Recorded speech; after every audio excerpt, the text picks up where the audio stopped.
మొదటిగా సజీవ యాగముగా మన శరీరాలను మనం ఆయనకు సమర్పించుకోవాలి. రెండవదిగా మన శరీరం సజీవ యాగముగా మాత్రమే కాదు, పరిశుద్ధంగా అది ఉండాలని ప్రభువు వారు కోరుకుంటున్నారు. మూడవది ఇక్కడ ఏం తెలియపరుస్తున్నారంటే, రోమీలకు రాసిన పత్రిక 12వ అధ్యాయంలో మనం చదువుకున్నాం, అనుకూలము అని అంటున్నారనమాట. ఎవరికి అనుకూలం అంటే మనకు అనుకూలమైనది కాదు, దేవునికి అనుకూలమైనదిగా మనలను మనం సమర్పించుకోవాలి అని తెలియపరుస్తున్నారనమాట. మనం జనరల్గా మనకు అనుకూలమైనది, లోకానికి ప్రజలకి అనుకూలమైన వాటిని మనం పాటిస్తాం. లోకం ఏమనుకుంటుందో, మన చుట్టూ ఉన్న వాళ్ళు ఏమనుకుంటారో అనుకుంటాం. కానీ అటువంటి వాటిని దేవుడు ఎప్పుడూ యాక్సెప్ట్ చేయనన్నారు. దేవుని దృష్టికి అనుకూలంగా ఉన్నది మాత్రమే మనం చేసినప్పుడు దేవుడు మనల్ని, మన ఆరాధనని అంగీకరించేవారుగా ఉంటారనమాట. సో ఇక్కడ వరకు, ఈ మొదటి వచనం వరకు దేవుడు మనం ఏ విధంగా ఆరాధించాలి అనేది తెలియపరిచారు. రెండవ వచనంలో దేవుడు మనకి ఏం తెలియపరుస్తున్నారంటే, మనం ఏం చెయ్యకూడదు అనేది ఒక లైన్లో చెప్తున్నారనమాట. ఇక్కడ రెండవ వచనంలో మొదటి లైన్ చూస్తే, మీరు ఈ లోక మర్యాదను అనుసరింపక, అంటే లోకమంతా ఒక దారిలో వెళ్తుంది కాబట్టి మనము అదే ఫాలో అవుతామంటే దేవుడు దాన్ని యాక్సెప్ట్ చేయరనమాట. అందుకని ఇక్కడ ఏం చెప్తున్నారంటే, లోక మర్యాదను మీరు అనుసరించవద్దు అని అంటున్నారు. మనకు తెలిసి ఇశ్రాయేలీలకు దేవుడు ఆ యొక్క కనాను దేశాన్ని, పాలు తేనెలు ప్రవహించే దేశాన్ని ఇచ్చినప్పుడు ఏం చెప్తారంటే, అక్కడున్న ప్రజలంతా కూడా మీరు పారద్రోలాలి, వాళ్ళని చంపివేయాలని చెప్తారనమాట. ఎందుకు అని అంటే, వాళ్ళంటే ద్వేషమే కాదు, వాళ్ళు లోకాచారాలను వాళ్ళు అనుసరిస్తూ జీవించారు కనుక వాళ్ళు ఏం చేసేవారంటే, వాళ్ళ పిల్లలను మొలెక్కి అగ్నిగుండంలో దాటించేవారంట. అలాగే ఎరుకో యొక్క గోడలను కూడా దేవుడు ఎందుకు అవన్నీ కూడా పడగొట్టాలని తెలియపరిచారంటే, వారు వాళ్ళ పిల్లల్ని ఆ యొక్క అగ్నిగుండంలో వేసి కాల్చి వేసిన తర్వాత ఆ బూడిదని ఒక కంటైనర్స్లో, జార్స్లో పెట్టి వారి గోడల్లో పెట్టి వాళ్ళు దాన్ని కట్టారంట. అటువంటి నిషిద్ధమైనవి కూడా, అటువంటి ప్రాక్టీసెస్ ఉండకూడదని ప్రభువు వారు కోరుకుంటున్నారనమాట. తెలుసు, అనేక మంది విశ్వాసులు ఏం చేస్తారు అని అంటే, లోక మర్యాదను మేము ఇందులోనే ఉన్నాం కదా అనుకుంటారు. కానీ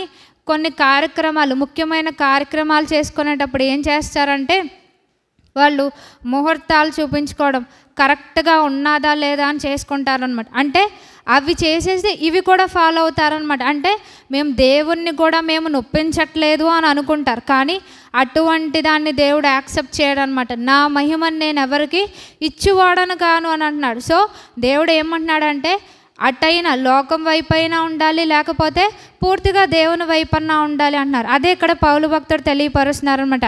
మీరు ఈ లోక మర్యాదను అనుసరించక. అలాగే ఏం చేస్తారంటే, ఏదన్నా సమస్యలు వచ్చినప్పుడు ఖచ్చితమైన సొల్యూషన్ దొరికే దేవుని దగ్గర కంటే ముందుగా తాయెత్తులు, ఇటువంటి వాటిని కట్టించుకునే దగ్గరికి వెళ్తారనమాట. అంటే అటువంటి వాటిని వాళ్ళు ఆశ్రయిస్తారనమాట. లోకం అదే మార్గంలో వెళ్తుంది కాబట్టి మేము కూడా అదే ఫాలో అవుతామంటున్నారు. కానీ అది దేవుడు యాక్సెప్ట్ చేయట్లేదన్నమాట. ఈ లోక మర్యాదను అనుసరించవద్దు అని చెప్తున్నారు. అనుసరించవద్దు అని చెప్తూ ఇంకెక్కడ ఏమంటున్నారు అని అంటే, ఇక్కడ మనం ఏం ఫాలో అవ్వాలో కూడా ఇక్కడ తెలియపరుస్తున్నారనమాట. ఇక్కడ దేవుని చిత్తం గురించి ఈ యొక్క వచనంలో చెప్తున్నారనమాట. మనం 3వ లైన్లో చూస్తే, దేవుని చిత్తం ఏదో పరీక్షించి తెలుసుకున్నట్లు అని అంటున్నారు. ఎందుకు అనంటే, దేవుని చిత్తం ఎటువంటిది అంటే 2వ లైన్లో ఉంది. ఇది మన జీవితాల్లో ఉత్తమమైనది, అనుకూలమైనది, సంపూర్ణమై ఉన్నది.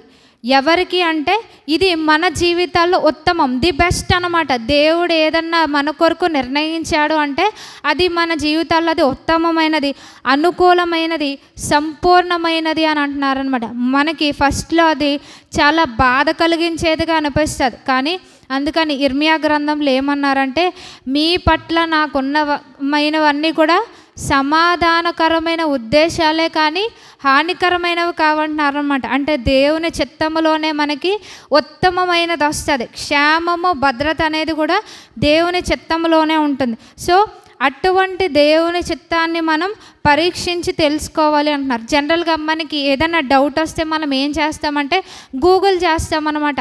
వెంటనే సెల్ ఫోన్ మనం ఆన్ చేసి మనకి ఏది జవాబు కావాలంటే దాన్ని మనం గూగుల్ చేస్తాం. కానీ దేవుని చిత్తం నా జీవితంలో ఏంటి అనేది మనకి గూగుల్ చేస్తే అది రాదనమాట. అది ఎవరి నుంచి వస్తుందంటే, మనం డైరెక్ట్ ఫోన్ కమ్యూనికేషన్ ద్వారా మనకి దేవుని చిత్తం తెలియదు. మనం దేవునితో కమ్యూనికేట్ చేసినప్పుడు, ఆయనతో మనం సంబంధాన్ని కలిగి ఉన్నప్పుడు, ఆయన సన్నిధిని మనం ఆశ్రయించినప్పుడు మనకి దేవుని చిత్తం తెలియబడుతుంది అనమాట. మనకి కొన్ని స్పెసిఫిక్గా ఇవి దేవుని చిత్తము అని దేవుడు పర్టికులర్గా లేఖన భాగాల్లో రాయించారు. ఏంటి అనంటే, ఈ మనం ఇప్పుడు చెప్పుకునే వాటిలో ఏ విధమైన కన్ఫ్యూజన్ లేదనమాట, ఏ విధమైన మిస్టరీ, మర్మం లేదు. ఖచ్చితంగా దేవుడు ఇది దేవుని చిత్తము అని చెప్పారు అంటే పర్ఫెక్ట్గా ఏం కాదు, దేవుని చిత్తాన్ని మనం ఆచరించాలి. ఏమన్నారంటే, జారత్వంనకు దూరంగా పారిపోట దేవుని చిత్తమని అక్కడ స్పెసిఫిక్గా చెప్పారనమాట. అంటే ఇంకొక అదే అధ్యాయంలో ఏమంటారంటే, పరిశుద్ధత యందు ఘనత యందు మన ఘటాలను కాపాడుకోవాలంట. అది కూడా దేవుని చిత్తంలో భాగమని. ఇంకొకటి ఏం చెప్పారు అంటే, ప్రతి విషయమునందు కూడా కృతజ్ఞతాస్తుతులు చెల్లించాలి. ఈలాగు చేయట యేసుక్రీస్తునందు మీ విషయంలో దేవుని చిత్తము అని అన్నారు. ఇందులో ఇంకా మనకి అర్థం కానిది, మర్మైనది ఏదీ లేదనమాట. సో స్పెసిఫిక్గా ఇవి దేవుని లేఖన భాగంలోంచి మనకి తెలుస్తాయి. కానీ మన జీవితంలో మనం ఏదన్నా పని చేయాలనుకున్నప్పుడు, ఎక్కడికన్నా వెళ్ళాలనుకున్నప్పుడు, ఏదైనా కోర్స్ మనం చదువుకోవాలనుకున్నప్పుడు, ఏదన్నా నిర్ణయం తీసుకోవాలనుకున్నప్పుడు, పెళ్ళిళ్ళ విషయాలకే వస్తే ఏం చేయాలంటే, అది బైబిల్లో లేదనమాట. పలానా వ్యక్తిని చేసుకోవాలి, ఈ కోర్స్ చదవాలి అనేది బైబిల్లో దేవుడు రాయించలేదు. అది ఏ విధంగా తెలుస్తుంది అంటే, దేవునితో మనం సహవాసం చేసినప్పుడు మాత్రమే మనకి తెలుస్తుంది అన్నమాట. సో ఇక్కడ ఏమంటున్నారు అంటే, ఉత్తమమును అనుకూలమును సంపూర్ణమయ్యున్న దేవుని చిత్తం ఏదో పరీక్షించి తెలుసుకున్నట్లు. సో దేవుని చిత్తాన్ని మనం పరీక్షించి తెలుసుకోవాలి అని అంటే మనం ఏ విధంగా ఉండాలి అని అంటున్నారంటే, మీ మనస్సు మారి నూతన మగుట వల్ల. అందుకని యేసుక్రీస్తు వారు ఆయన పరిచర్య ప్రారంభించినది మొదలుకొని చివరి వరకు ఆయన చెప్పిన మాట ఒకటే, పరలోక రాజ్యం సమీపించి ఉన్నది కనుక మారు మనసు పొందండి అని అంటున్నారనమాట. సో మారు మనసు లేకపోతే మనం దేవుని చిత్తాన్ని తెలుసుకోలేమన్నమాట. ఏ విధంగా మనం మారు మనసు పొందగలం, మన యొక్క మనసులు మారుతాయి అంటున్నారు అంటే, దేవుని లేఖన భాగాలను మనం ప్రతినిత్యం ధ్యానించడం ద్వారా, ధ్యానించిన మన జీవితంలో మనం అన్వయించుకోవడం ద్వారా, ఇంకా ప్రతినిత్యము ప్రార్థన చేయడం ద్వారా, ఉపవాసం ఉండడం ద్వారా మన యొక్క మనసులు గ్రాడ్యువల్గా మారుతాయి అన్నమాట. మనకి ప్రతి ఒక్కరూ ప్రతిసారి చెప్పేది ఏంటంటే, గొంగళ పురుగులు ఏ విధంగా మారుతాయంటే బటర్ఫ్లైస్గా మారుతాయని మనం చెప్పుకుంటాం. సో దాన్ని, ఆ ప్రాసెస్ని ఏమంటారు అంటే బయలాజికల్గా మెటామార్ఫోసిస్ అంటారనమాట. అంటే ఒకదాని నుంచి అది ఇంకొక రూపంలోనికి మార్చబడుతుంది అనమాట. సో మనం క్రైస్తవులు నిజంగా యేసుక్రీస్తు వారిని అంగీకరిస్తున్నాము అని చెప్పుకునే మనలో కూడా అటువంటిది ఉండాలంట. దాన్ని మనం ఏమంటామంటే ట్రాన్స్ఫార్మేషన్ అంటున్నారు. ఎప్పుడైతే మన మనసులు మారుతాయో మనం రూపాంతరం చెందుతాము అని ఇక్కడ ప్రభువు వారు తెలియపరుస్తున్నారు. సో ఏ విధంగా మన మనసులు రూపాంతరం చెందుతాయి అంటే, మనం లేఖన భాగాల్లో చూస్తే ఫిలిప్పీలకు రాసిన పత్రిక 4వ అధ్యాయము, ఫిలిప్పీలకు రాసిన పత్రిక 4వ అధ్యాయము 8-9 వచనాలు, పేజ్ నెంబర్ 180. ఫిలిప్పీలకు రాసిన పత్రిక 4వ అధ్యాయము 8-9 వచనాలు. మెట్టుకు సహోదరులారా, ఏ యోగ్యత అయినను మెప్పైనను ఉండిన ఎడల, ఏవి సత్యమైనవో, ఏవి మాన్యమైనవో, ఏవి న్యాయమైనవో, ఏవి పవిత్రమైనవో, ఏవి రమ్యమైనవో, ఏవి ఖ్యాతి గలవో వాటి మీద ధ్యానం ఉంచుకొనుడి. మరియు మీరు నా వలన ఏవి నేర్చుకుని అంగీకరించితిరో, నా యందున్నట్టుగా ఏవి వింటిరో, ఏవి చూచితిరో అట్టి వాటిని చేయడి. అప్పుడు సమాధానకర్తయగు దేవుడు మీకు తోడై ఉండును. ఇక్కడ పౌలు గారు కొంత లిస్ట్ మనకు చెప్తున్నారనమాట. మన మనస్సులు మారాలి అని అంటే మనం ఏం చేయాలి అని. ఇంగ్లీష్ బైబిల్లో ఏముంటుందంటే ఫిల్ యువర్ మైండ్స్ అని. అంటే మన మనసులను దేంతో నింపుకోవాలి, దేని మీద మన దృష్టి పెట్టాలి, మన ఫోకస్ దేని మీద ఉండాలనేది పౌలు భక్తుడు తెలియపరుస్తున్నారనమాట. ఇక్కడ ఏమంటున్నారంటే, ఏ యోగ్యతను మెప్పైన ఉండిన ఎడల, ఏవి సత్యమైనవో, ఏవి మాన్యమైనవో అని ఇక్కడ కొన్ని చెప్తున్నారనమాట. అంటే మనం ప్రతినిత్యము చేసే పనులలో, మనం తీసుకునే నిర్ణయాల్లో మనం ఏం తెలుసుకోవాలి అని అంటే, ఇది సత్యమైనదా కాదా, ఇది దేవుని దృష్టికి యోగ్యమైనదా కాదా, నేను చేసేది దేవుని దృష్టిలో న్యాయమైనదా కాదా, మనం చేసేది పవిత్రమైనదా కాదా, లేకపోతే అపవిత్రమైనదా, లోకానుసారమైనది మనం చేస్తున్నామా, మనం చేసే పని దేవుణ్ణి సంతోషపరుస్తుందా, ఇది దేవుని చిత్తానికి అనుకూలంగా ఉందా లేదా అని మనలను మనం పరీక్షించుకోవాలన్నమాట. ఒక నిర్ణయం తీసుకుంటున్నామనంటే ఇది దేవుని అనుకున్న వెంటనే మనం చేయడం కాదు. ఇక్కడ పౌలు భక్తుడు ఏం తెలియపరుస్తున్నారు అంటే, మనం చేసేది ఆయన చిత్తానుసారంగా వాక్యానుసారంగా ఉంటుందా లేదా అని మనం పరీక్షించుకోవాలంట. సో ఎప్పుడైతే ఇలా మనం కంపేర్ చేసుకుంటూ ఉంటామో ఇది సత్యమైనదే, దీన్ని దేవుడు హర్షిస్తాడు, నా జీవితంలో దేవుడు దీన్ని యాక్సెప్ట్ చేస్తారు అని అనుకొని మనం చేసినప్పుడు, అంటే దేవుడు మనకు ఆ కన్ఫర్మేషన్ ఇచ్చినప్పుడు అప్పుడు మన మనసులు మారుతూ ఉంటాయి అన్నమాట. గ్రాడ్యువల్గా దేవుని వాక్యానికి అనుకూలంగా మన మనసులు మారుతూ ఉంటాయి. సో ఈ విధంగా ఉండాలని దేవుడు తెలియపరుస్తున్నారు. ఎప్పుడైతే మన అంతరంగంలో మార్పు వస్తుందో బాహ్యంగా ఆటోమేటిక్గా మార్పు వస్తుంది అన్నమాట. జనరల్గా మనకి తెలుసు, వర్కౌట్స్ చేసినప్పుడు ఏమవుద్దంటే, మనం హెవీ ఎక్సర్సైజెస్ వర్కౌట్స్ చేసినప్పుడు మన బాడీలో ఉన్న ఫ్యాట్ లోపల బర్న్ అవుతూ ఉంటుందన్నమాట, కరిగిపోతూ ఉంటుంది. అది పైకి కనబడదు ఆ ప్రాసెస్, కానీ లోపల అది కరిగినప్పుడు ఏమవుద్దంటే అది ఎక్కడ మార్పు తెలుస్తుందంటే మన బాహ్యంగా తెలుస్తుంది అనమాట. మనం 0 సైజ్ కావాలంటే 0 సైజులోకి వస్తాం, లేకపోతే 6 ప్యాక్ కావాలనుకుంటే 6 ప్యాక్లోకి వస్తాం అనమాట.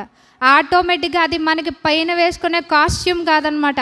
మనం ఏదైతే కష్టపడి వర్కౌట్ చేస్తామో ఆ షేప్ ఎక్కడ తెలుస్తుందంటే మన బాహ్యంగా తెలుస్తుంది. అలాగే మన ఈ యొక్క స్పిరిచువల్గా భక్తి జీవితంలోనికి వచ్చేసరికి కూడా ఏదైతే మనం ప్రాక్టీస్ చేస్తూ ఉంటామో, దేవుని విషయాల మీద మన మనసు నిలుపుకుంటూ ఉంటామో, అప్పుడు మన అంతరంగంలో ఉన్న మార్పు పైకి స్పష్టంగా కనబడుతుంది అనమాట. మనం దేవుని నమ్ముకున్న వారమే, దేవుని అనుసరించే వాళ్ళమే అని మనం ఏ విధంగా బయట వాళ్ళకి మనం ఎగ్జిబిట్ చేసుకోక్కర్లేదు, మన లోపల ఉన్న మార్పే బయటికి స్పష్టంగా కనిపిస్తుంది అనమాట. సో ఇక్కడ పౌలు భక్తుడు ఏమంటున్నారంటే, ఈయన చెప్పిన లిస్ట్ ప్రకారం మన మనసులను ప్రతినిత్యం నింపుకోవాలి అని అంటున్నారనమాట. అలా నింపుకున్నప్పుడు మన మనసులు మారి మనం ఏమవుతాము అని అంటున్నారంటే రూపాంతరం చెందుతాము అని తెలియపరుస్తున్నారు. ఏ ఆకారంలోనికి ఏ విధంగా మనం రూపాంతరం చెందుతాము అంటే 2 కొరింథీయులకు రాసిన పత్రిక 3వ అధ్యాయము పేజ్ నెంబర్ 160. 2 కొరింథీయులకు రాసిన పత్రిక 3వ అధ్యాయము పేజ్ నెంబర్ 160, 3వ అధ్యాయము 17-18 వచనాలు. ప్రభువే ఆత్మ, ప్రభు యొక్క ఆత్మ ఎక్కడ ఉండునో అక్కడ స్వాతంత్రం ఉండును. మనమందరమును ముసుకులేని ముఖముతో ప్రభు యొక్క మహిమను అద్దము వలె ప్రతిఫలింప చేయొచ్చు, మహిమ నుండి అధిక మహిమను పొందుచు ప్రభువు ఆత్మ చేత ఆ పోలికగానే మార్చబడుచున్నాం. ఇక్కడ మనం ఏ పోలికలోనికి ఏ విధంగా మనం మార్చబడాలి అని తెలియపరుస్తున్నారంటే, యేసుక్రీస్తు వారు ఏ విధంగా ఉన్నారో మనము కూడా అదే పోలికలోనికి మార్చబడాలంట. అది రూపాంతరం చెందడం అంటే మన ప్రాచీన పాపస్థితిలో మనం ఉండిపోకుండా యేసుక్రీస్తు వారి యొక్క ఆ స్వారూప్యంలోనికి మనం మార్చబడాలి అని కోరుకుంటున్నారనమాట. ఏమంటున్నారంటే ప్రభువారిని మనల్ని పెడితే మనం ఆయన మహిమను ప్రతిఫలింప చేయాలని కోరుకుంటున్నారనమాట. ఇప్పుడు కనుక ప్రభువారు ఇక్కడ ఉంటే ఆయనకి మనకి మధ్య ఎంతో తేడా ఉంటుంది అన్ని విషయాల్లో, కానీ అలాగ మనం ఉండకూడదు. ఏమంటున్నారు అంటే ప్రభువారు మన ముందుంటే కనుక ఆయనలానే మనం ఉండాలి, ఆయన మహిమను మనం రిఫ్లెక్ట్ చేసేలా ఉండాలి అని కోరుకుంటున్నారనమాట. సో ఆయన పోలికలోనికి మనం రూపాంతరం చెందబడాలి అని ఇక్కడ తెలియపరుస్తున్నారనమాట. సో మనం చదువుకున్నాం రోమీయులకు రాసిన పత్రిక 12వ అధ్యాయం మొదటి 2 వచనాల్లో అక్కడ ఇట్టి సేవ మీకు యుక్తమైనది అన్న దాంతో ఆపేస్తే సరిపోద్ది అని మనం అనుకుంటాం, కానీ అక్కడ మనం దేవునికి చేసే సేవ ఉత్తమైనది, కరెక్ట్ అయినది కాదా మనం తెలుసుకోవాలి అంటే 2వ వచనాన్ని మనం అనుసరించాలన్నమాట. అంటే లోక మర్యాదను అనుసరించకుండా దేవుని చిత్తాన్ని మనం పరీక్షించి తెలుసుకున్నట్లు మన మనసులు మారాలి. మనం రూపాంతరం చెందినప్పుడే దేవునికి అనుకూలముగా మనం ఆయన్ని ఆరాధించగలం అన్నమాట. సో ఈ యొక్క మొదటి 2 వచనాలు మనకి ఎలాంటివంటే ఒక చెక్ లిస్ట్ లాంటివి అనమాట. మనం ఏదన్నా హాస్పిటల్కి ఏదన్నా అనారోగ్యం వెళ్ళినప్పుడు అక్కడ డాక్టర్ గారు మనల్ని కొన్ని ప్రశ్నలు అడుగుతారనమాట. ఈ యొక్క సిమ్టమ్స్ మీలో ఉన్నాయా లేదా, ఉంటే కనుక దాన్ని ఏం చేస్తారంటే ఈ వ్యాధిని నిర్ధారిస్తారు. సో మనకి ఇది చెక్ లిస్ట్ లాంటిది అనమాట. రోమీలకు రాసిన పత్రిక 12వ అధ్యాయము మొదటి 2 వచనాల ప్రకారం మనల్ని ఈ దినం ఏం ప్రశ్నించుకోవాలి అని అంటే, ఇక్కడికి చేరవచ్చిన నేను మనమంతా కూడా ఈ లోక మర్యాదను మనం అనుసరిస్తున్నామా, ఏ విషయంలోనైనా ఎందులోనూ అనుసరించకూడదని దేవుడు కోరుకుంటున్నారు.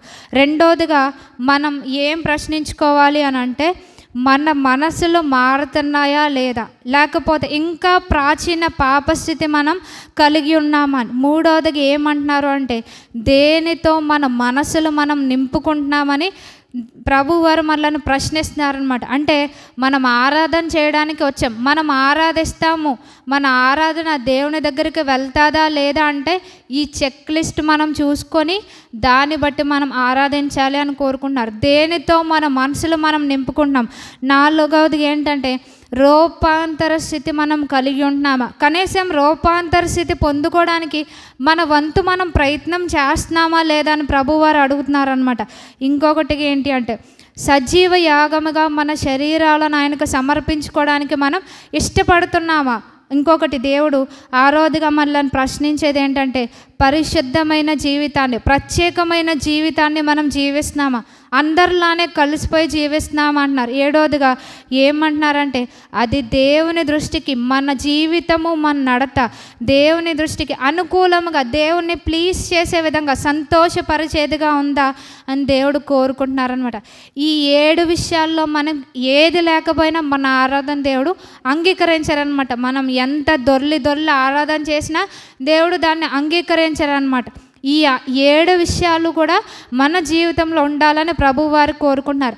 ఒకవేళ 7 విషయాల్లో 7 లేకపోయినా మనం ఆయన యొక్క కృపా సింహాసనం వద్దకు వచ్చాము కనుక మనం ఎప్పుడైతే మన నిజస్థితిని మనం ఒప్పుకుంటే దేవుడు ఖచ్చితంగా మనలను అంగీకరిస్తారు. ఎందుకు ఈ చెక్ లిస్ట్ ప్రకారం మనలను మనం పరిశీలించుకోవాలి అంటే కొరింథీయులకు రాసిన పత్రిక 1వ అధ్యాయము 11వ వచనంలో మనం చూస్తే, కొరింథీయులకు రాసిన మొదటి పత్రిక 11వ అధ్యాయము పేజ్ నెంబర్ 153 31వ వచనం. అయితే మనలను మనమే విమర్శించుకుని అలా తీర్పు పొందకపోదుము. సో మనకి దేవుడు ఇక్కడ దేని ప్రకారం మనలను మనం టెస్ట్ చేసుకోవాలో, పరీక్షించుకోవాలో, ఎగ్జామిన్ చేసుకోవాలో దేవుడు తెలియపరిచారనమాట.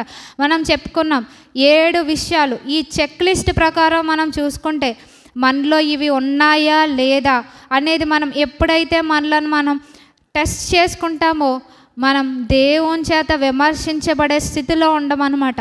సో ఆరాధనకి చేరవచ్చిన మనం వచ్చాం బాగానే ఆరాధించడానికి, కానీ ఇవన్నీ మన జీవితంలో ఉన్నాయా, దీనికి విరుద్ధమైన మన జీవితంలో ఉన్నాయా, ఇవి ఉంటే కనుక మనకి సెకండ్ థాట్ అక్కర్లేదు, దేవుడు మన ఆరాధన అంగీకరించారనమాట. అంగీకరించాలి అని అంటే కనుక ఈ 7 విషయాలు కూడా మనలో ఉండాలి అని ప్రభువారు కోరుకుంటున్నారు. అటువంటి కృపలను దేవుడు మనకు అనుగ్రహించిన గాక. ఆమేన్. ప్రార్థన చేసుకుందాం. మహాపరిశుద్ధుడమైన మా తండ్రి, ఈ దినం నాయన మీరు మాకు ఇచ్చినటువంటి శ్రేష్టమైన వాక్కుల కొరకు మీకు వందనాలు.